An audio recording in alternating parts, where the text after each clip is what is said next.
સર્વેને મારા જય શ્રી કૃષ્ણ. આપ સર્વેનું મારી યુટ્યુબ ચેનલમાં હાર્દિક સ્વાગત છે.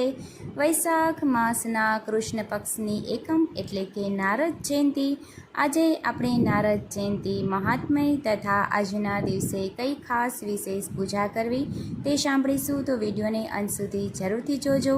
અને જો ચેનલમાં નવા હોય અને ચેનલને સબસ્ક્રાઈબ ના કરી હોય તો જરૂરથી કરજો. વિડીયો પસંદ આવે તો તેને લાઈક અને શેર કરી દેજો અને કોમેન્ટમાં જય નારદ મુનિ જરૂરથી લખજો. વૈશાખ મહિનાના કૃષ્ણ પક્ષની પ્રતિપદા તિથિએ દર વર્ષે નારદ જયંતિ ઉજવવામાં આવે છે. નારદ મુનિ પ્રખર સંગીતકર્તા અને દેવોના સંદેશવાહક છે. હિન્દુ પૌરાણિક કથાઓમાં તેઓ માહિતીના સોર્સ બની રહે છે. માન્યતા મુજબ કઠોર તપસ્યા બાદ નારદજીએ દેવલોકમાં બ્રહ્મા ઋષિને સ્થાન પ્રાપ્ત કર્યું હતું. નારદજીને ત્રણેય લોકોમાં ભ્રમણ કરવાનું વરદાન મળ્યું હતું. હિન્દુ પૌરાણિક કથાઓ અનુસાર નારદ મુનિ પૃથ્વી પરના પ્રથમ પત્રકાર છે. તેઓ સમગ્ર સૃષ્ટિમાં તમામ સ્થળોએ પ્રવાસ કરવાની શક્તિ ધરાવે છે. સૃષ્ટિનું સંતુલન જાળવવા માટે તેઓ અગત્યની ભૂમિકા ભજવે છે. આમ નારદ મુનિને પૃથ્વી પરના સૌપ્રથમ રિપોર્ટર એટલે કે પત્રકાર ગણવામાં આવે છે. નારદજીને બ્રહ્માજીના પુત્ર અને બ્રહ્માંડના સંદેશવાહક કહેવામાં આવે છે. આમ બ્રહ્માજી પુત્ર નારદ મુનિ કહેવાયા. તેઓ હંમેશા વિષ્ણુ ભક્તિમાં લીન રહે છે. એટલે કે તેઓ ભગવાન વિષ્ણુના પરમ ભક્ત છે. તેઓ વિષ્ણુ ભગવાનની ભક્તિમાં એટલા લીન હોય છે કે તે સિવાય તેમના માટે બીજું કંઈ જ છે નહીં. વિષ્ણુ ભગવાન એ નારદ મુનિના સૌથી પ્રિય ભક્ત.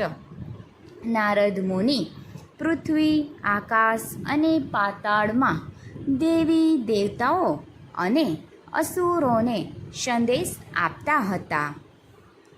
શાસ્ત્રો મુજબ નાર એટલે પાણી થાય છે. નાર કે જે આપણે કહીએ છીએ ગંગાના વહેતા નીર. નારદજી જ્ઞાન, જળ અને તર્પણનો વ્યાપ ધરાવતા હતા. તેથી જ તેઓ નારદ તરીકે ઓળખાયા હતા. એવું પણ માનવામાં આવે છે કે નારદજીનો જન્મ બ્રહ્માજીના કંઠેથી થયો હતો.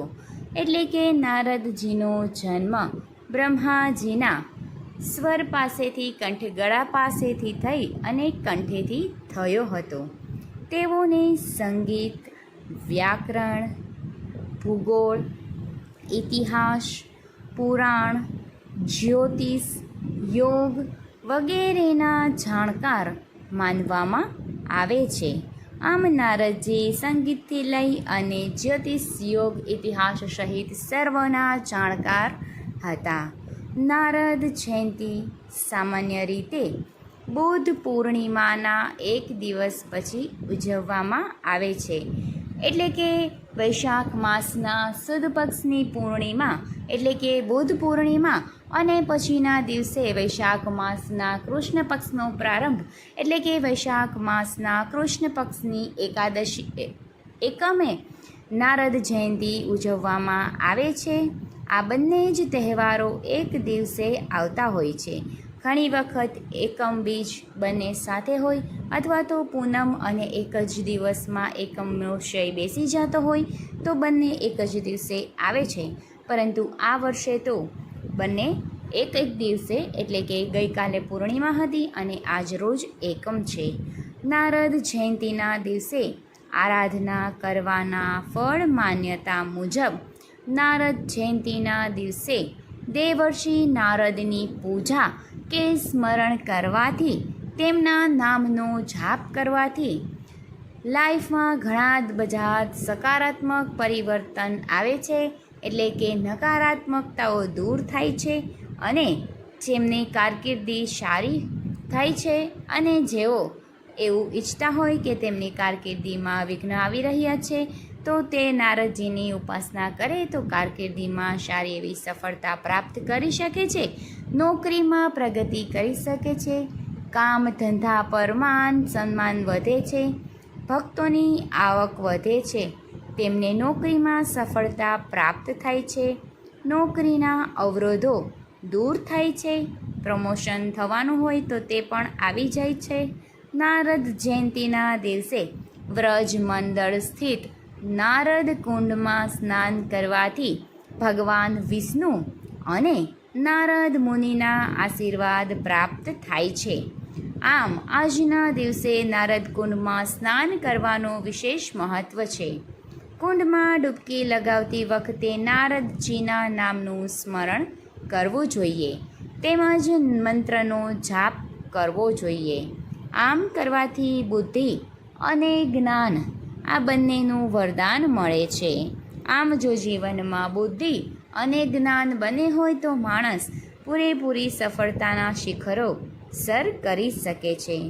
નારદ જયંતીના દિવસે પૂજા વિધિ સાંભળીએ તો નારદ જયંતીના દિવસે શું વિશેષ કરવું જોઈએ તે સાંભળીએ તો કર્ણાટકના પ્રસિદ્ધ નારદજીના મંદિરમાં વિશેષ પૂજા કરવામાં આવે છે. આ ઉપરાંત શાળાઓ, કોલેજો અને શૈક્ષણિક સંસ્થાઓમાં વિવિધ પ્રકારના કાર્યક્રમનું આયોજન કરવામાં આવે છે. કહેવાય છે કે નારદ જયંતી પર નારદજીની યોગ્ય રીતે પૂજા કરવાથી ભગવાન વિષ્ણુ ખૂબ જ પ્રસન્ન થાય છે. આ દિવસે બ્રાહ્મણોને દાન કરવાનું વિશેષ મહત્ત્વ છે. આમ વિષ્ણુ ભગવાન પ્રસન્ન થાય એટલે તેમની સાથે સાથે મહાલક્ષ્મીમાં વિષ્ણુ ભગવાન સહિત પણ પ્રસન્ન થાય છે. આમ ઘરમાં બેરોજગારી હોય તે દૂર થઈ, ધનની કમી હોય તે દૂર થાય અને સુખ શાંતિ અને સમૃદ્ધિના દ્વાર ખુલી શકે છે. નારદ જયંતી પર નારદજીની પૂજા કરવાથી ભગવાન વિષ્ણુ સહિત લક્ષ્મી માના આશીષ પણ અવશ્ય મળે છે. તેથી આજના દિવસે ભગવાન વિષ્ણુ સહિત લક્ષ્મી માત સહિત નારદજીની પૂજા અર્ચના કરવી જોઈએ. નારદ જયંતીના દિવસે સવારે ઉઠી સ્નાન કરી નારદજીની મૂર્તિની સ્થાપના કરવી, તેમની વિધિવત પૂજા કરવી, ભગવાન વિષ્ણુની પૂજા કરવા ઉપરાંત તેમને જલ અર્પણ કરવું, ભોગ ચઢાવવું અને સાચા મનથી તેમની પૂજા કરવી, લક્ષ્મી માતની પણ પૂજા અર્ચના કરવી. નારદ જયંતીના દિવસે આમ પૂજા અર્ચન કરવી જોઈએ. તેનાથીને નારદજી સહિત વિષ્ણુ લક્ષ્મીની કૃપા આપણા પર વરસે છે. આમ ભગવાન વિષ્ણુ મા લક્ષ્મીની કૃપા થાય તો જીવન ધન ધાન્ય બની જાય છે. નારદ જયંતીનું મહત્ત્વ સાંભળીએ તો હિન્દુ ધર્મમાં નારદ જયંતીનું વિશેષ મહત્ત્વ માનવામાં આવે છે. કહેવાય છે કે કઠોર તપસ્યા બાદ જ નારદજીએ બ્રહ્મા ઋષિનું બિરુદ મળ્યું હતું. ભગવાન નારદજીની પૂજા કરવાથી બુદ્ધિ અને જ્ઞાનની પ્રાપ્તિ થાય છે.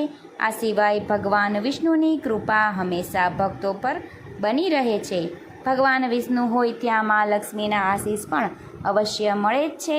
તો નારદ મુનિની કૃપાથી સર્વના જીવનમાં સુખ શાંતિ રહે તેવી આશા સાથે સર્વને મારા જય શ્રી કૃષ્ણ. જય નારદ મુનિ. વિષ્ણુ ભગવાનની જય, મહાલક્ષ્મી માતની જય. તો વિડીયો કેવો લાગ્યો તે કોમેન્ટમાં જરૂરથી કહેજો.